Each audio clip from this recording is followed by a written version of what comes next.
धोखा देला duplicate China माल काम देलानी पाकिस्तान एयर डिफेन्स सिस्टम। भारतठू वर्तिबाकू चीन ठारू एयर डिफेन्स सिस्टम आनिथिला पाकिस्तान तार वायु प्रतिरक्षा को सुदृढ़ करने चीन निर्मित HQ-9 वायु प्रतिरक्षा प्रणाली उपरे निर्भर करिछि। किंतु सांप्रतिक घटनाक्रम प्रमाण करिछि जे पाकिस्तान एही चाइनीज उत्पाद भारतर सामरिक शक्ति आगे संपूर्ण विफल होइछि। भारत यार उन्नत क्षेपणास्त्र एवं रणनीति साहाय्य पाकिस्तान वायु प्रतिरक्षा को ध्वंस करिछि एवं बाछि बाछि क्षेपणास्त्र गुड़ी खसाई देछि। गत एप्रिल 22 तारिख में जम्मू कश्मीर पहलगाम रे होइथिबा आतंकवादी आक्रमण भारत पाकिस्तान संपर्क में निआरे घिओ ढाली देथिला। एही आक्रमण परे भारत स्पष्ट कर देछि जे यह कौनसी प्रकार आतंकवादी कार्यकलाप को सहय करिब नाही। पाकिस्तान भय करिथिला जे भारत सामरिक आक्रमण सहित प्रतिशोध नहीं पारे।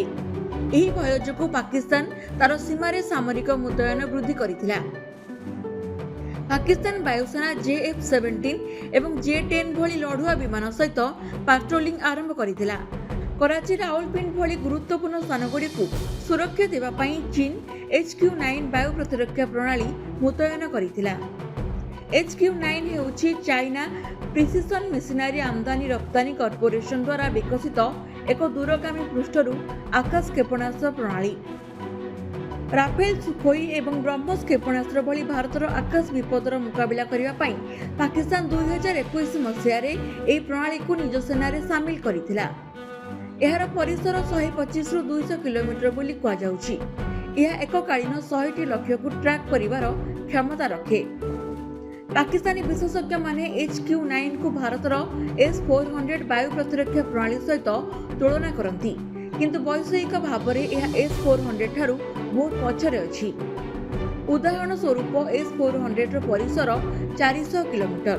यह को नियोजित करने मात्र 5 मिनिट समय लगे, जेतेबेले HQ-9 नियोजित करने को 35 मिनिट समय लगे। यह व्यतीत भारतर ब्रह्मोस परी सुपरसोनिक क्षेपणास्त्र को प्रतिरोध करिबारे HQ-9 राडार सिस्टम दुर्बल प्रमाणित होछि। ब्यूरो रिपोर्ट, ओडिशा संवाद।